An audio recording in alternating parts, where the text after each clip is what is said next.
Bonsoir fidèles téléspectatrices et téléspectateurs de la télévision BF1. Merci de nous recevoir chez vous une fois de plus à l'occasion de ce nouveau numéro de votre émission Leçon de vie. Nous recevons pour vous aujourd'hui une personnalité plus ou moins atypique qui aura porté la soutane pendant près de 2 ans avant d'épouser une vie laïque. Cette personne n'est autre que M. Komi Michel. Bonsoir M. Komi. Bonsoir M. Sarré. Il faut dire que vous habitez dans le quartier Bonneuville.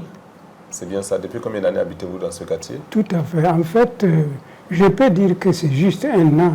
D'accord. Parce que c'est un concours de circonstances qui m'a amené ici à loger chez mon fils. D'accord. Ça fait à peu près 1 an. Ok. Bon, avant de rentrer dans le vif du sujet, nous allons permettre aux téléspectateurs de découvrir un pan de qui vous êtes à travers votre bio express. Suivant.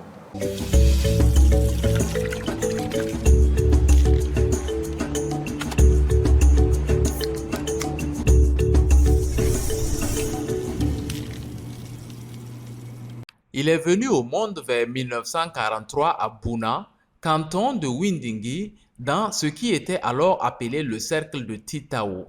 Michel Komi y fera son école primaire avant d'intégrer le petit séminaire de Pabré en 1955. Alors que la Haute-Volta célébrait son indépendance en 1960, Komi Michel obtenait son BEPC.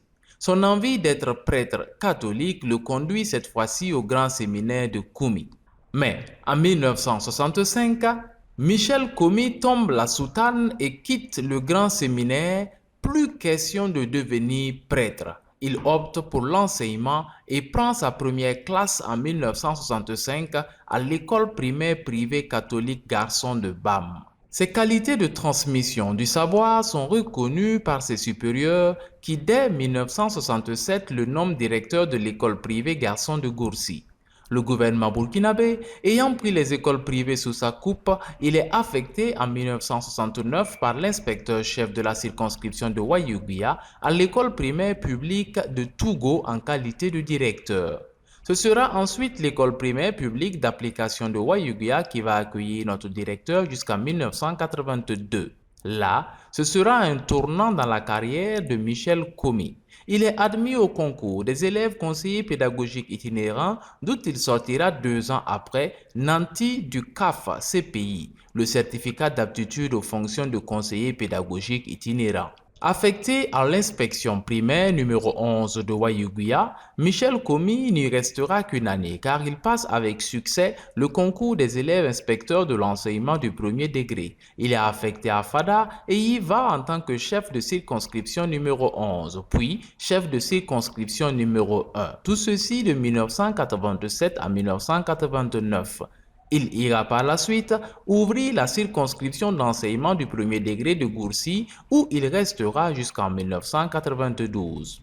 Michel Komi va ensuite consacrer sa vie à la formation des inspecteurs et des conseillers pédagogiques et cela jusqu'en l'an 2000. Soulignons que Michel Komi est titulaire d'un DEA en philosophie et un DEDA, un diplôme sous-régional d'enseignement des adultes. Celui qui a été appelé prêtre, qui portait la soutane, est aujourd'hui marié et père de 16 enfants et 27 petits-enfants. Quand il a convoqué tout son monde, il y a quelques mois, chez lui à Wayuguia, Michel Komi a compté, malgré les absences, 54 membres de sa famille. C'est donc comme un chef de village que nous recevons aujourd'hui pour de véritables leçons de vie. Eh bien, vous avez pu suivre la bio express. Est-ce qu'il y a des détails, des chiffres que nous avons oubliés? La seule chose, c'est le 11 là. Au lieu de circonscription numéro 11, c'est 2. Circonscription numéro 2. Voilà, parce que c'est un chiffre latin, romain. Ok. Le 1 et le 2 là, c'est un chiffre romain. Sinon, le reste là, c'est parfait. Vous avez aujourd'hui près de 80 ans, 16 enfants, 27 petits-enfants. Et vous êtes toujours fringant comme un jeune de 18 ans. C'est quoi le secret? Avant de répondre à votre première question, je tiens de tout cœur à féliciter vivement BF1. Merci. À le remercier vivement et surtout à l'encourager pour cette émission. Merci. Pour quelle raison? De mon point de vue, en tant comme d'une certaine expérience, c'est une émission qui peut aider les jeunes, comme vous dites, mais de mon point de vue, tout le monde, tous les Burkinabés, qui sont de véritables Burkinabés, à développer leur personnalité, leur qualité humaine et à vivre vraiment le bon vivre ensemble. Et mon secret, c'est que l'homme doit toujours vivre la positivité. Il faut tout faire pour lutter contre la négativité. Parce que la négativité n'a rien de bon. Ça ne fait que gâcher la vie. Oh, la vie, on est là pour quelques jours. Si vous vous mettez à attrister ça, là, vous perdez. Donc, vivre la positivité. Et dans ce contexte, j'ai écrit un petit livret intitulé « Le chemin du bonheur » à travers 3 textes. Le chemin du bonheur. À travers 3 textes. À travers 3 textes. Oui. Et les 3 textes, le premier là, c'est le texte sur la vie intensive, c'est-à-dire vivre intensément la positivité. Deuxièmement, le texte sur la bonne humeur, c'est-à-dire qu'il faut toujours être de bonne humeur. Être de bonne humeur. Ce matin, vous avez vu, je ne connais personne, mais quand même, c'est mes enfants, et puis nous, tu es à l'aise. Et le dernier, le troisième, la vie conjugale. Là où on dit que ça soit dans le bonheur ou dans le malheur, nous sommes unis, nous nous soutenons. Et il y a beaucoup de bonnes choses pour l'équilibre du foyer. Voilà. Et mon secret, c'est ça là. Tout type qui lit ça, et surtout qui pratique, parce qu'il ne s'agit pas de lire en intellectuel, rangé dans les armoires, et puis voilà. Mais lire et pratiquer, il n'y a rien à faire. Vous ne pouvez pas ne pas être heureux, comme moi je suis heureux à 80 ans. Mais justement, comment est-ce qu'on fait pour avoir l'équilibre conjugal? Surtout qu'on sait, dans notre contexte d'aujourd'hui, il y a de plus en plus de divorces. Comment vous vous y êtes pris? Ici, là, comme c'est une émission qui ne dure que quelques heures, quelques minutes, là, je ne peux pas détailler. Sinon, si je prenais la vie conjugale là, et je vous lisais, vous allez voir. Pour dire que il y a 2 choses principales dans la vie conjugale.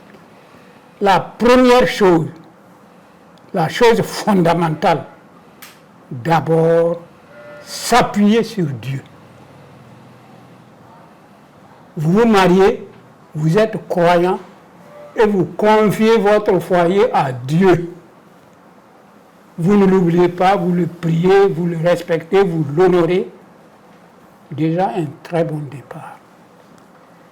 La deuxième chose, la confiance entre les époux.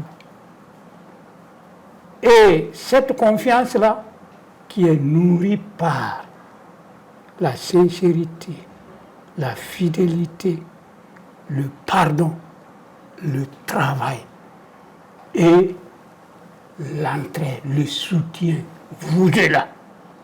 Et quand Dieu va vous donner les enfants, vous soutenez toujours et vous occupez des enfants comme il faut, puisque c'est votre avenir.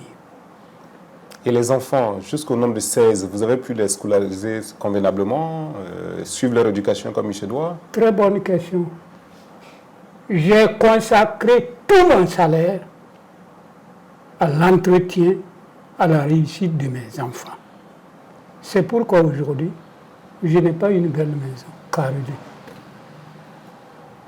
Ma seule chose, c'est ma Highlander là. Et là aussi, j'ai vendu ma cour de Ouagadougou, payé la Highlander et puis bon, prendre le reste pour résoudre certains problèmes matériels. Pour vous dire que effectivement, je me suis occupé des enfants comme il faut. Et Dieu aidant, tous ont réussi. Les 12 filles là, sont enseignantes, parmi lesquelles une professeure d'anglais et les autres, des enseignantes du primaire, parmi lesquelles une institutrice principale. Et le garçon, ici, là, c'est un fils pour lequel j'ai eu à payer des 200 par an pour les écoles techniques. Là.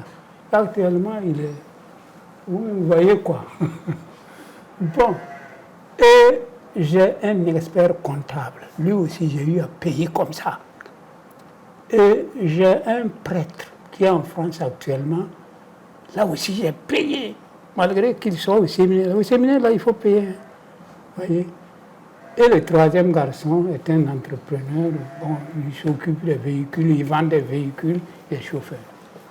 Donc, je me suis vraiment consacré à la réussite des enfants et Dieu merci, ils ont réussi. Et aujourd'hui, il y a une seule qui est partie, qu'elle repose en paix.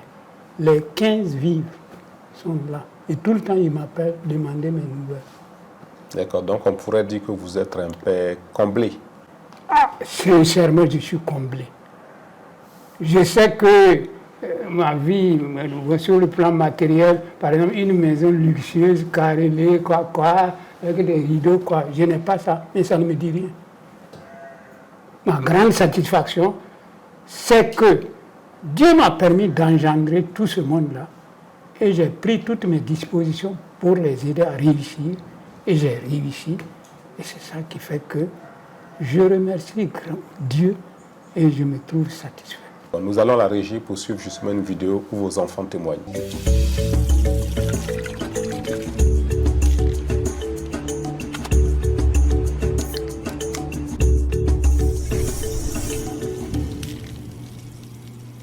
Depuis notre enfance, on a connu, il est quand même resté droit. Il a suivi un ordre de vie vraiment que nous, même étant jeune, on ne peut pas actuellement le faire.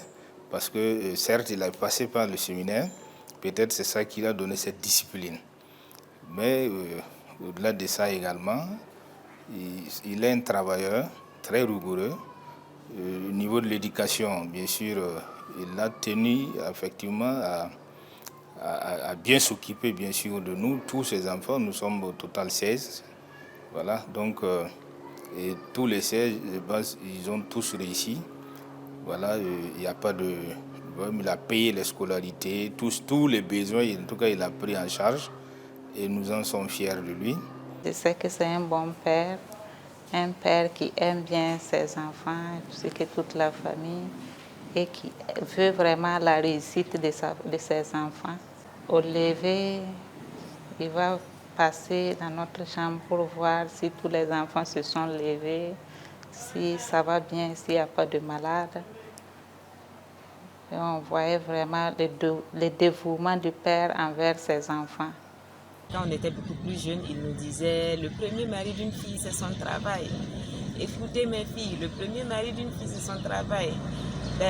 Nous, ça nous faisait rire parce qu'on ne comprenait pas ce que cela voulait dire. Et à chaque fois, quand on sortait et que voilà, on revient, il n'était pas content, il nous asseyait, il faisait des conseils qu'il nous partageait. On trouvait ça un peu bizarre, mais bon, aujourd'hui, on comprend ce que c'est. Voilà. Et aussi, d'habitude, quand il a un souci avec nous, il nous dit « je ne suis pas du tout contente », alors là, pas du tout. Donc, parfois, on se rappelle de ça et on rit, mais vraiment, nous sommes désolés pour toutes ces fois. Il nous a beaucoup aussi enseigné à être le meilleur, quoi que nous fassions. Il nous a aussi enseigné à toujours bien faire le travail que nous avons à faire, de bien nous entendre avec nos collaborateurs et dans notre milieu de vie aussi, voilà, de bien nous entendre avec les voisins, parce que dans la vie, on ne connaît jamais demain. Voilà. Un mot à dire sur ces différents commentaires? Non, ils disent la vérité et elle, là, il est frappé un jour pour son inconduite. C'est pourquoi elle a parlé de sévérité là. Sinon c'est juste, c'est vrai. Ce qu'ils disent là, c'est très vrai. Surtout le premier là, Aristide là, c'est sa cour, c'est sa maison. Et comme Aristide le disait justement, vous avez fait le séminaire. Oui, oui. Mais vous n'avez pas fait que faire le séminaire. Vous avez été prêtre. Vous avez porté la soutane pendant 2 ans. Oui. Avant de faire un rétropédalage. Expliquez-nous un peu comment cela se passe. En fait, le séminaire comporte les deux. Le petit séminaire et le grand séminaire. Et ça veut dire que j'ai fait les deux là. J'ai été au petit séminaire pendant 8 ans et au grand séminaire pendant 2 ans. Ça fait une dizaine d'années de séminaristes. Voyez. Alors, bien sûr, il faut reconnaître que c'est une maison, jusqu'aujourd'hui, de mon point de vue, où on reçoit une très bonne éducation. Et si soi-même, en recevant cette bonne éducation, on en profite et on profite de partager cette expérience à ses enfants, à ses voisins, à ses connaissances, il n'y a pas de doute que ça peut améliorer le monde, le bon vivre ensemble. Et justement, qu'est-ce qui vous a amené à rétropédaler? Parce que vous aviez l'intention de devenir prêtre. Et après, vous avez arrêté ce projet. Très bonne question. Voilà. En fait, ce que je vais dire tout de suite là, il faut que les jeunes comprennent ça et que vraiment ils vivent ça. Ça veut dire qu'il faut vivre la réalité. La réalité, c'est quoi? Vivre selon son caractère et selon le désir du métier que vous voulez exercer. Voyez, vivre le métier que vous aimez et que vous voulez exercer pour être utile à vous-même et être utile aux autres. Moi, au petit séminaire, si on me disait que je n'allais pas devenir prêtre, il n'y a pas moyen. On m'appelait d'ailleurs l'abbé Michel Comy depuis le petit séminaire. Maintenant, au grand séminaire, la première année, c'est la même chose. Bien sûr, une fois au grand séminaire, c'est monsieur l'abbé intel, monsieur l'abbé intel. Et moi, la première année, non. Je jouais à l'accordéon, je m'entraînais pour accompagner les chants à l'église, tout ça. Mais la deuxième année, là, j'ai été inspiré, si vous voulez. Je peux dire même que Dieu m'a éclairé sur ma vocation. Et je me suis dit, compte tenu de mon caractère, là, compte tenu de mes sentiments, ma vision des choses, je suis fait pour une autre voie. Et un jour, je suis allé dire à mon directeur de conscience, le père confesseur qui était un sulpicien, de fin psychologue, que voilà, mon directeur de conscience, je sens que je ne suis pas fait pour la vie sacerdotale. Il a approuvé, il a dit, ah oui, monsieur David Michel, vous avez raison. Moi-même, j'ai constaté que c'est mieux de changer de voie. Cette voie n'est pas faite pour vous. Et à partir de ce moment, j'ai pris ma décision, voyez, contre toute attente depuis là. Et Monseigneur Duré, qui était mon évêque, avec le Père Bonduel, un certain Wali, comme on dit là, ils m'ont dit, non, monsieur l'abbé, ce sont des crises passagères, il faut continuer, ça va passer. Je n'ai pas nié. Tranquillement, j'ai continué et je suis parti tranquillement, sans problème.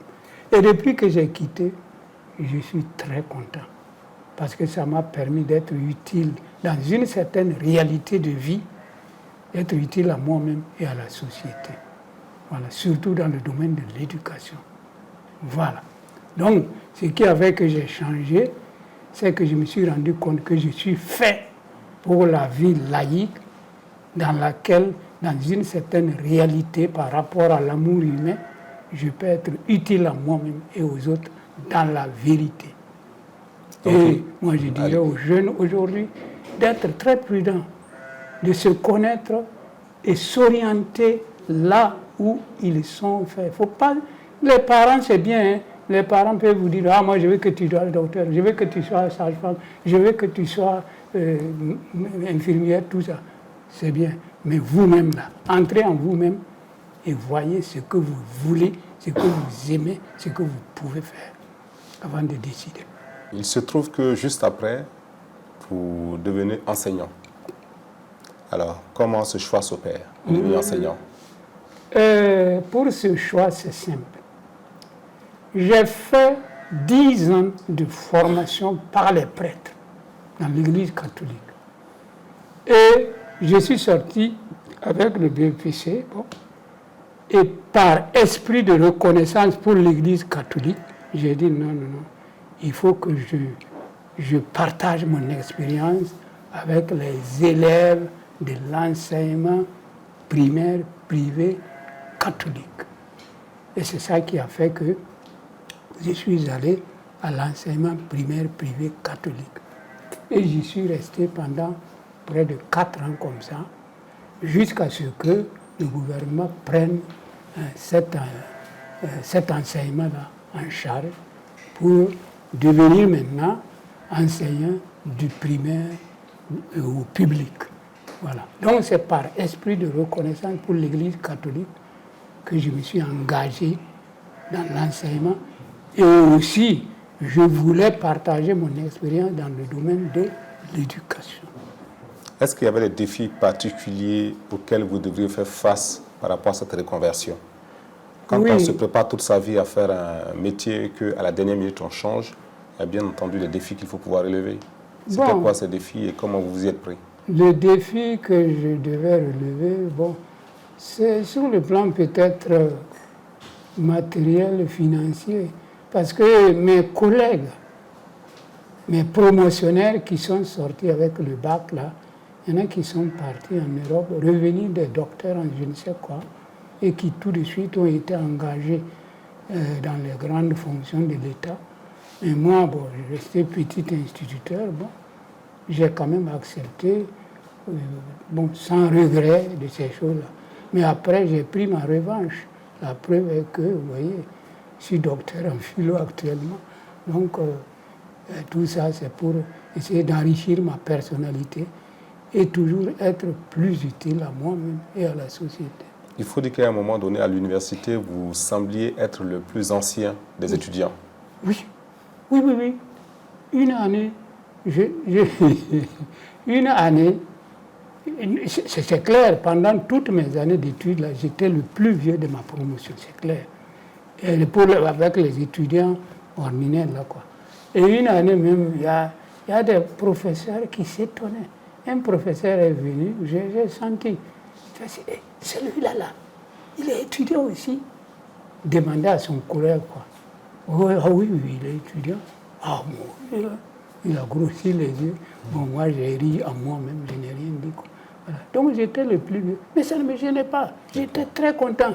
Et il faut reconnaître qu'en ce moment-là, j'étais un des rares fonctionnaires qui allait faire des études à l'université. Quelle était votre motivation? Ma motivation, c'est ce que je pense que j'en avais déjà parlé. J'ai été formé pour être conseiller pédagogique pendant 2 ans. J'ai été formé pour être inspecteur pendant 2 ans. Ça fait 4 ans de formation, plus mon instruction, ma formation académique là. Mais au-delà de tout ça, j'ai dit, pour être inspecteur, gestionnaire des adultes, des hommes, là, il faut plus. Et c'est ça qui m'a amené à passer le concours, l'examen spécial d'entrée à l'université en 88. Et Dieu aidant, j'ai réussi, suis entré et j'ai fait les études. Une année même, en année de licence, j'étais le premier sur 13 études. Vous aviez quel âge à peu près à l'université? Je devais avoir plus de 60 ans. Je pense.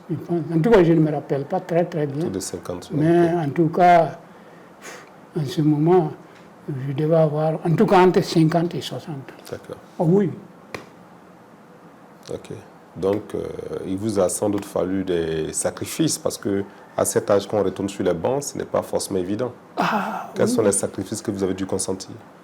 Les sacrifices que j'ai consentis, c'est tout d'abord l'effort de travail, de lecture, d'études, de prise des leçons.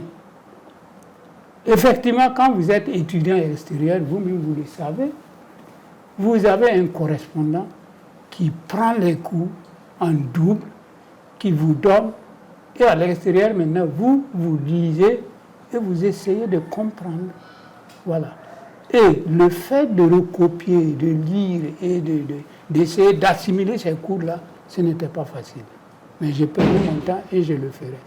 Ensuite, lors des congés, des vacances, et quand j'ai le temps, moi-même j'entrais à l'université, je m'asseyais sur les bancs au milieu de mes fils et de mes petits-fils et je suivais les cours. D'accord. Voilà. Et tout ça, ce n'était pas facile. Voyez.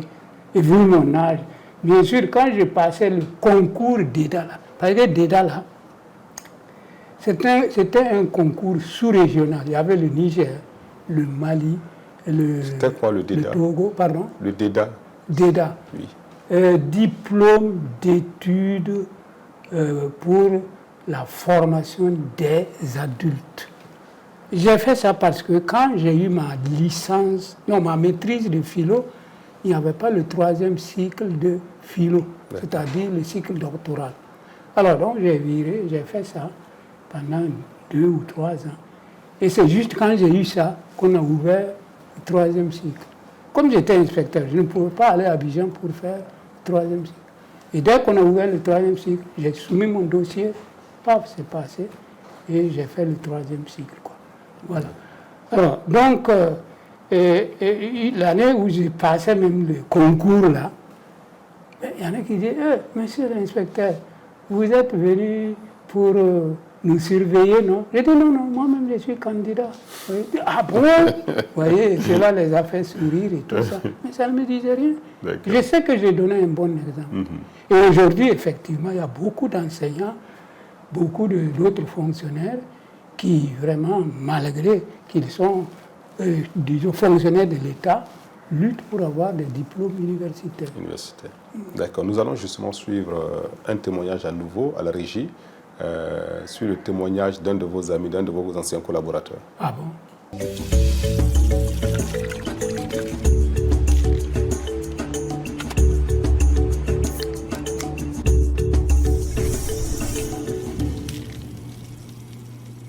Si je veux contracter la personnalité de Komi en un mot sur le parcours qui a été le nôtre, je dirais que c'est un donneur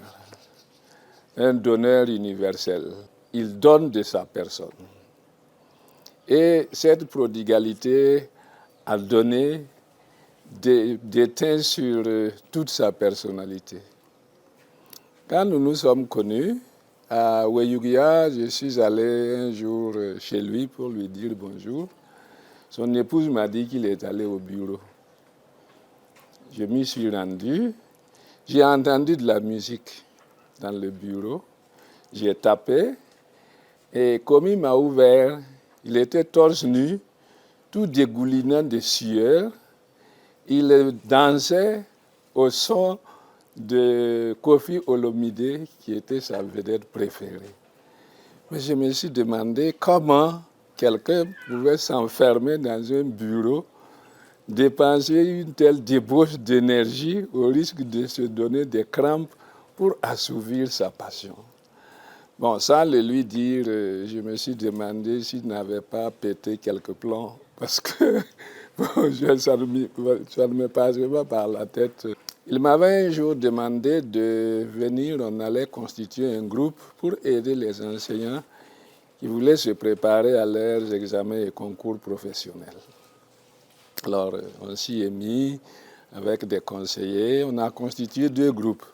Les conseillers étaient chargés de ceux qui préparaient l'examen, les examens, les CAP, les CAP, et les autres s'occupaient de ceux qui se préparaient au concours.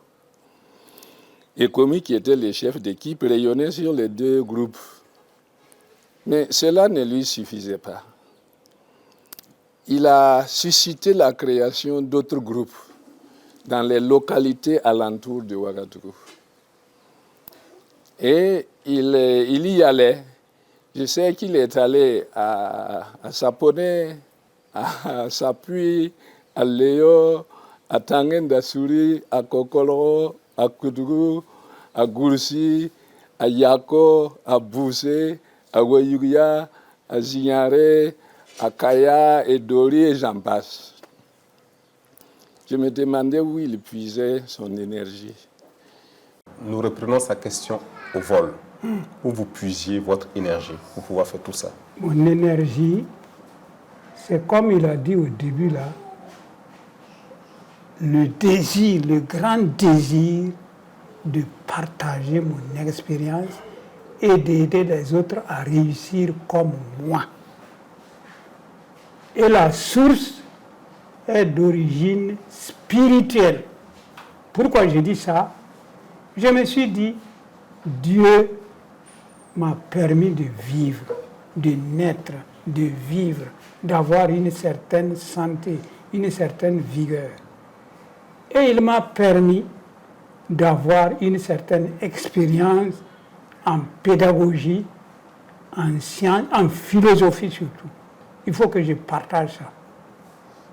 C'est un peu comme dans l'évangile que vous connaissez, la parabole des talents. Ce sont des talents que j'ai reçus.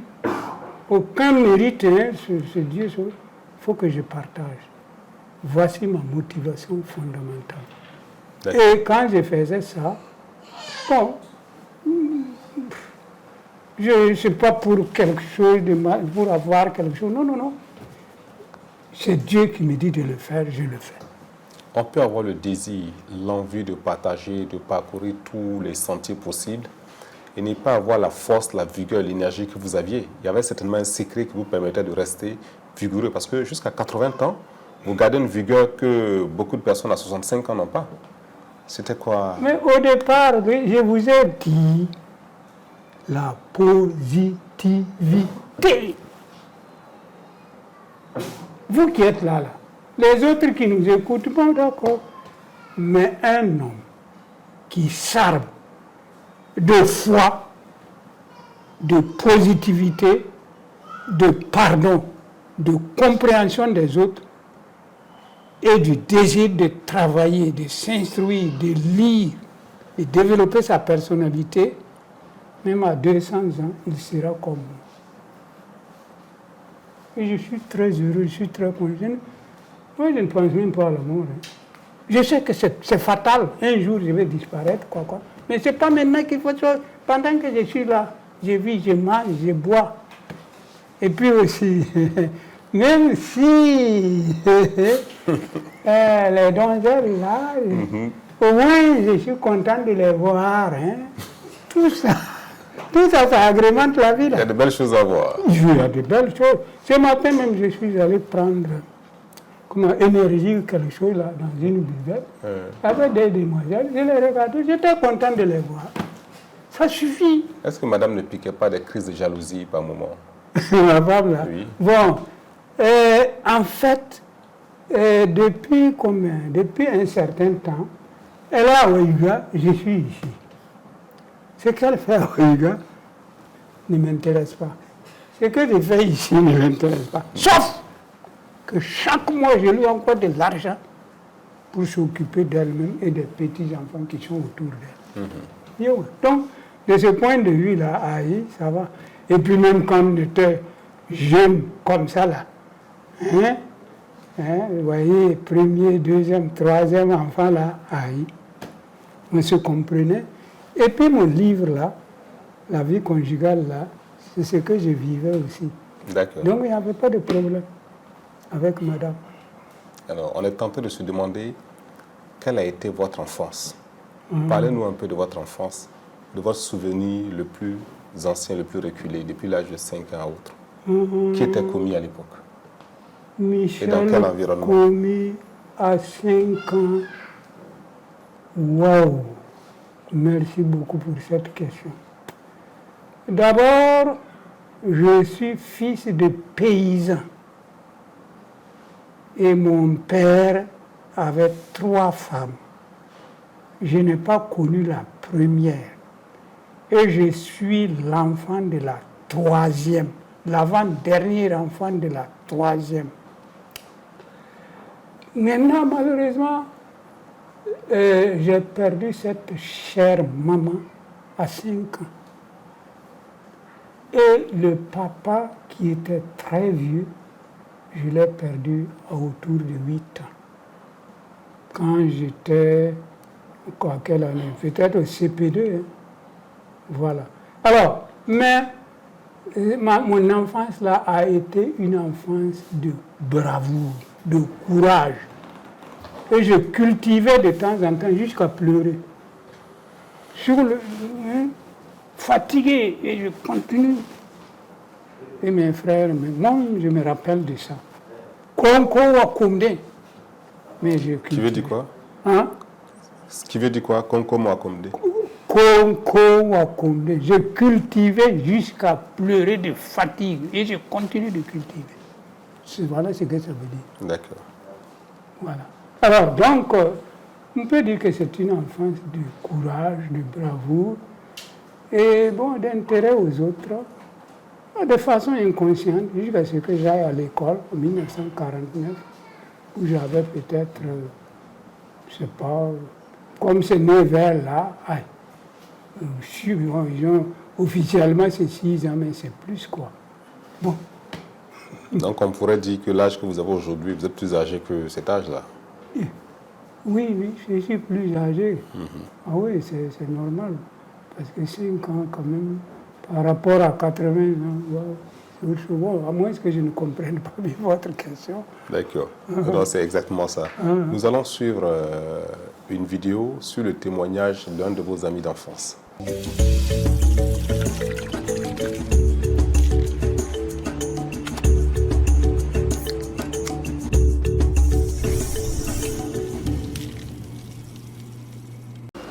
Donc je l'ai connu en tant qu'élève, donc jusqu'à mon départ en 1954.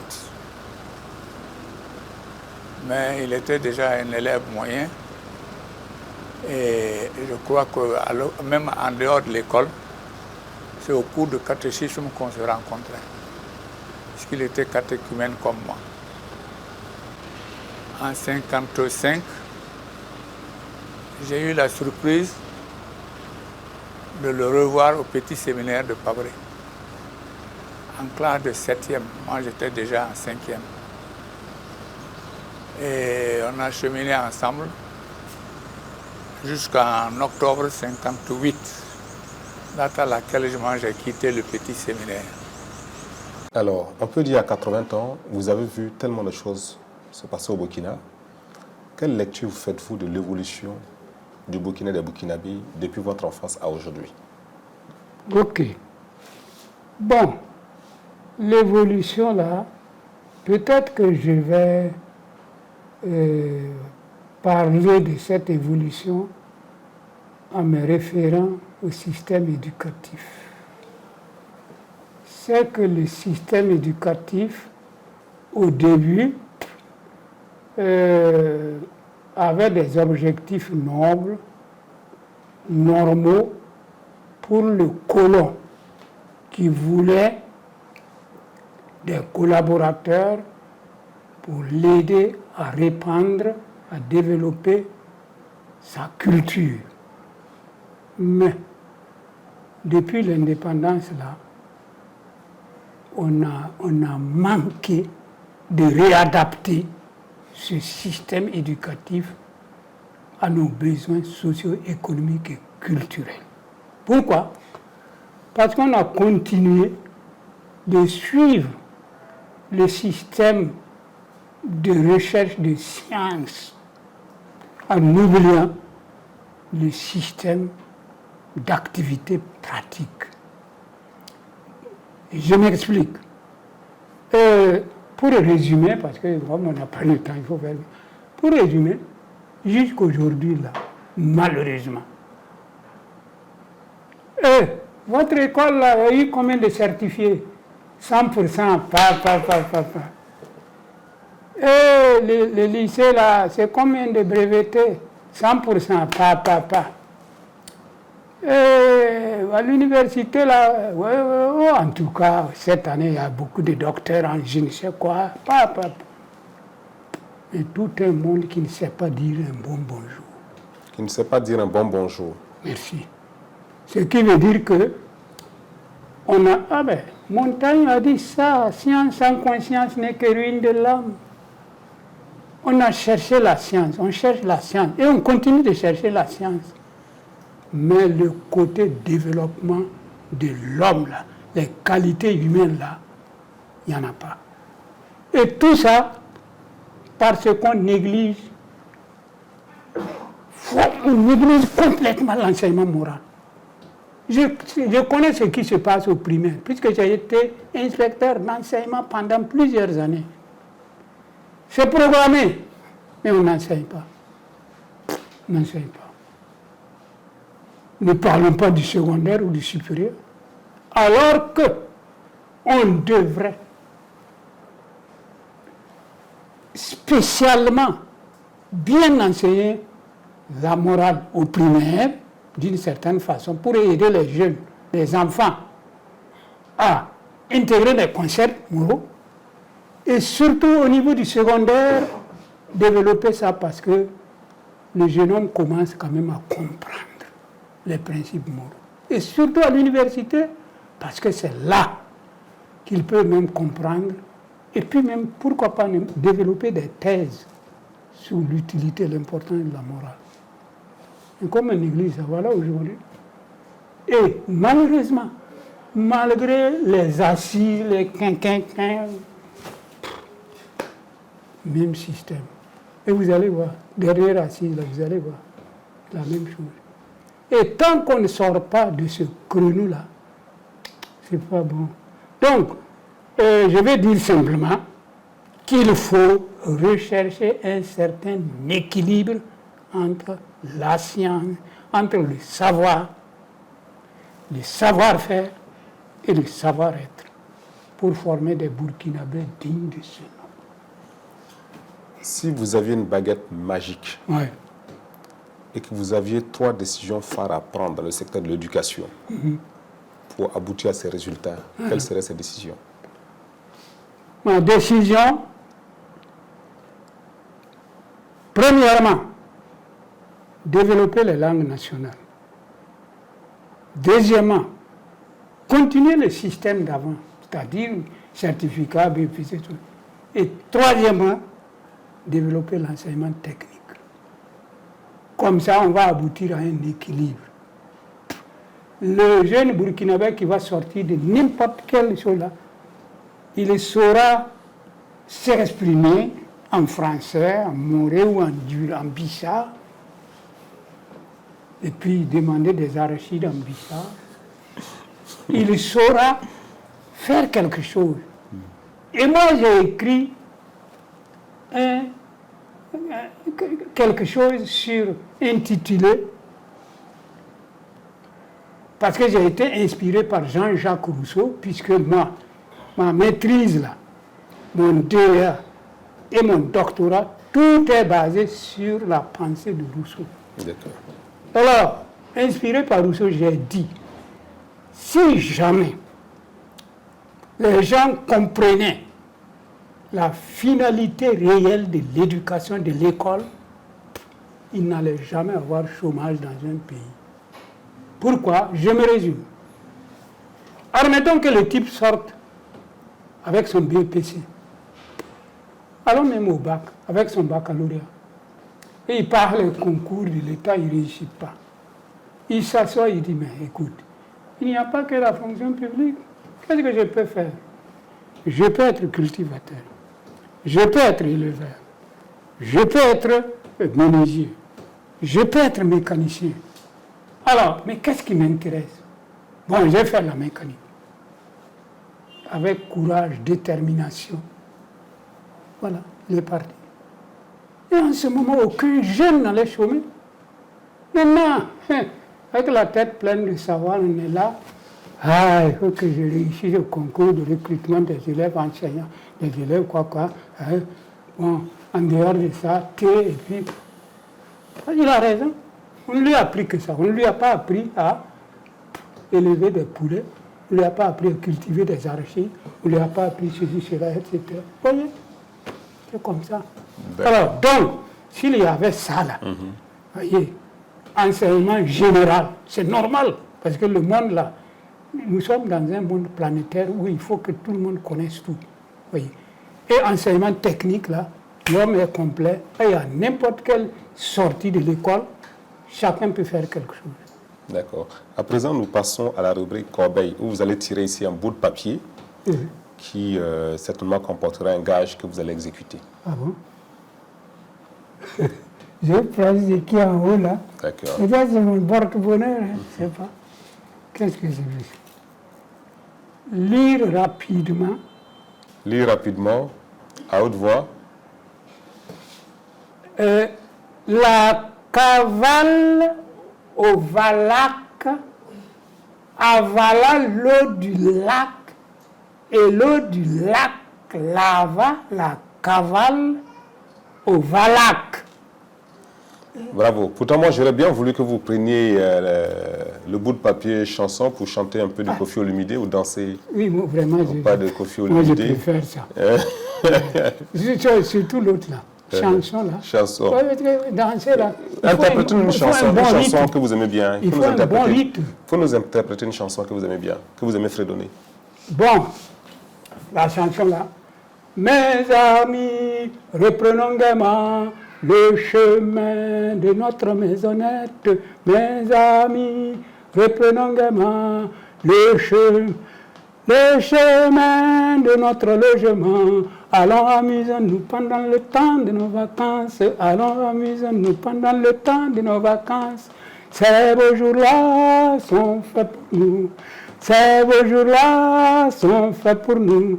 As-tu connu Pipo Caro quand il était militaire? As-tu connu Caro quand il était matelot? Pipo Caro quand il était matelot. Bravo. C'est en quelle classe? Pardon? C'est en quelle classe, cette chanson? En fait, cette chanson, CM, c'est bon. Okay. Sinon, CP, c'est un peu fort. D'accord. À présent, nous passons à la partie des citations préférées. Vous nous donnez 3 citations ou 3 proverbes que vous allez expliciter par la suite. 3 proverbes. Ou citations. Que ce soit en langue, que ce soit en française, tout ce que vous voulez. Bon. Haya yek de Shuguri. L'union fait la force. La discorde fait la faiblesse. Deuxième. Le deuxième là. Zabriyawa ya Shuguri. C'est-à-dire, après la bagarre, il faut se pardonner. Son tabac, manque de dunia, l'entraide arrange le monde. D'accord. Eh bien, merci pour ces 3 belles citations. À présent, nous allons faire défiler une série de photos. Une série de photos souvenirs que vous serez appelés à commenter. C'est la photo du jour des vœux perpétuels de ma fille, la sœur Priska, à Pabré. Ici, il s'agit d'une séance de formation. Et certainement, j'ai eu à prendre la parole pour parler de quelque chose. C'est le député regretté, paix à son âme, d'Alfred Séconé. Peut-être tu le connais, c'est un Bissa aussi. D'accord. Mangeur d'arachide là. On va vous envoyer des tonnes. Merci beaucoup. Ah mon vieux, attention. Ça là, ce sont mes promotionnaires de séminaires, de grands séminaires de Koumi. Alors, tout ce monde-là, vous voyez, moi j'ai la tête penchée là. Celui qui est devant moi là. Position, vous êtes à quel niveau? Pardon? À droite, j'ai dit. À l'extrême droite? Voilà. Ok, je vois, à l'extrême droite. Et celui qui est devant moi là, vous-même, vous allez rire un peu. Le jour où j'ai décidé de quitter, c'est mon voisin, parce qu'à Koumi là, on avait les chambres alignées. Chaque abbé a sa chambre. Et c'était mon voisin direct. D'accord. Un Samo. Vous voyez, Théo Pascal. Donc, quand j'ai décidé de quitter, il m'a dit, ah, monsieur l'abbé, donnez-moi vos soutanes, là au moins. Et j'ai dit, ah, pas de problème. Je lui ai remis mes soutanes. Mais un jour, à Ouagadougou, je le vois en civil en face de la porte de la pharmacie d'Iawara. J'ai dit, Pascal, qu'est-ce qu'il y a? Ah, oui, c'est comme ça. Moi aussi, j'ai quitté. J'ai dit, ah bon? Et mes soutanes. Bon, donc, celui qui est au milieu là, c'est l'abbé Constantin Dabiré. Il doit être évêque. Je ne sais pas s'il vit encore. Okay. Joseph Kaboré. René Zignana. D'accord. Alors lui, il vit toujours et il est là. C'est un vieux prêtre qui a fait 50 ans, il y a l'an dernier ou il y a 2 ans. On a été fêter ça, bien manger, boire là-bas. Ouais, bon, bref. Oui, tout ça sont des promesses. Maintenant, ça c'est le jour de mon départ de Koumi. Okay. Et à leur grand étonnement, bon, ils ont pris ça comment? Parce que regardez, vous voyez, on avait un gentleman de Londres là. Ma foi, il est beau ici. Ah ouais, ça c'est ma première voiture. Quand j'étais enseignant à Gourcy, il y avait des demoiselles contractuelles qui devaient partir et qui m'ont proposé leur babi en vente. Et j'ai dit, mais ça m'intéresse, surtout que j'ai une jeune épouse très belle qui vient d'accoucher. Si je la prends avec son bébé, ça sera vraiment intéressant. En ce moment, une babi mauvaise, c'est quelque chose. Hein. C'est mieux que la Highlander. En quelle année? Alors, donc, je l'ai acheté. À combien? 55 000 francs. 55 000 francs. Oui. En quelle année? Est-ce que c'est pas 68? Oh. En 68. 55 000 francs. 55 000. Ce jour-là, j'ai quitté Gourcy et à Mobilette, Sache Motor. J'ai retiré l'argent. J'ai mangé 50 francs d'arachide en route. Je suis venu donner l'argent. Ah là, c'est le bébé. Pascaline, notre première fille, née à Gourcy en avril 1965. Non, 68. Ouais. Et mais ce type-là, c'est moi comme ça. Je ressemble à un de mes neveux là.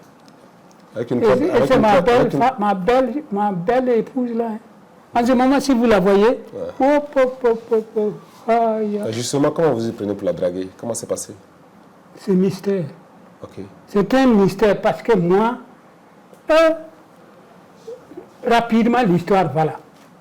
D'abord, son père était infirmier à Watitao quand j'étais à l'école primaire. Deuxièmement, le jour où j'ai quitté Kounia, c'est la première personne que j'ai rencontrée à Wayouya, en descendant du car avec mes cantines. Et on s'est suivi jusqu'à sa logeuse. Et le jour où je suis allé demander sa main là, les Itenganaba me l'a accordé. Et immédiatement, il y a une autre délégation qui est venue demander sa main. Ah, on lui a dit c'est trop tard. Il suffisait que je vienne. 5 minutes en retard, c'était fini. Mystère. Vous avez raté la femme de votre vie. Et elle m'a fait 9 enfants. Tous vivent. Yeah. Et c'est son 4e fils qui est là. D'accord. Et le prêtre aussi, c'est son dernier garçon. D'accord. Jeanne Ouidraogo. Mais aujourd'hui, si tu la vois, Haya, la vieillie, moi aussi j'ai vieilli, mais moi ça va. Hein. Bravo. Hein? D'accord. Eh bien, nous allons repartir à la régie pour suivre une dernière vidéo où des personnes qui vous aiment bien ont tenu à vous dire un certain nombre de choses. Suivons.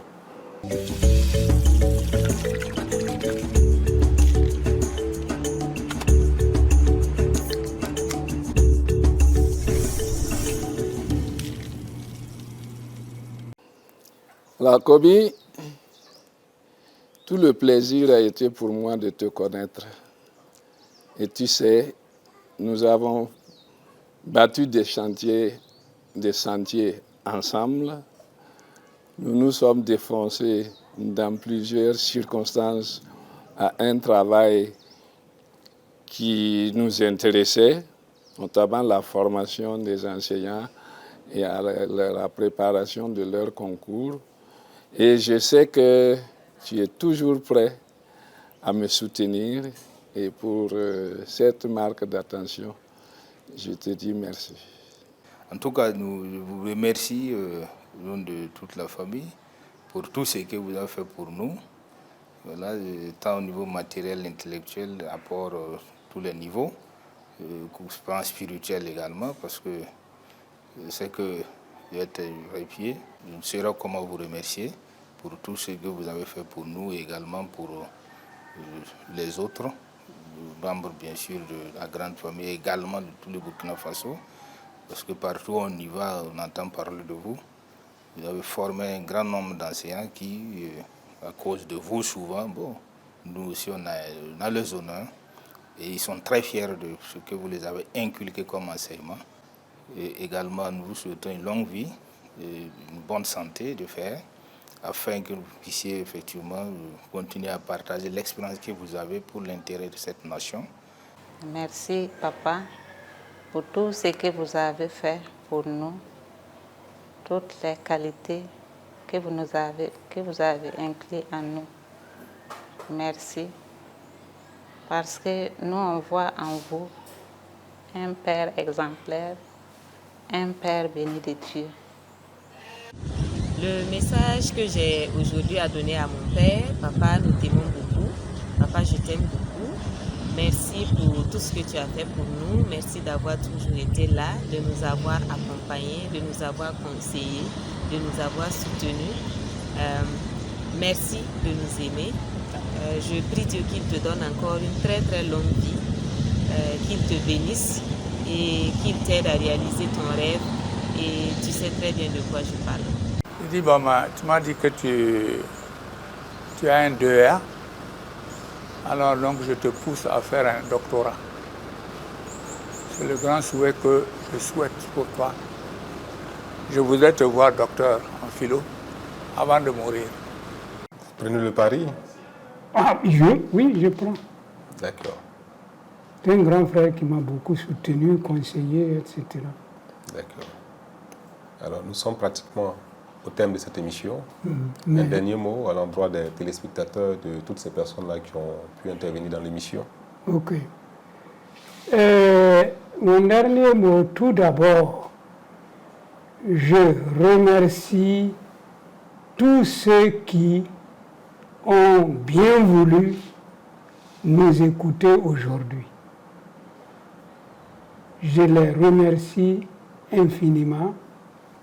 Et maintenant, le message que j'ai à adresser à tout le monde, surtout aux jeunes aujourd'hui, c'est vraiment, tout en accomplissant correctement votre devoir d'État, de prendre votre courage à deux mains pour lire, écrire, vous informer, participer à des stages, des séminaires de formation, afin d'enrichir votre personnalité, afin de développer votre personnalité et d'être ainsi utile à vous-même et à l'humanité. Merci, merci grandement. Bonjour, au revoir et peut-être à un de ces jours encore. Eh bien, merci M. Komi. Merci de nous avoir reçus et d'avoir partagé avec nous ce riche parcours. Quant aux téléspectateurs, nous espérons que vous avez pu tirer des enseignements de ce parcours. Nous vous donnons rendez-vous pour les prochains numéros de votre émission Leçon de vie.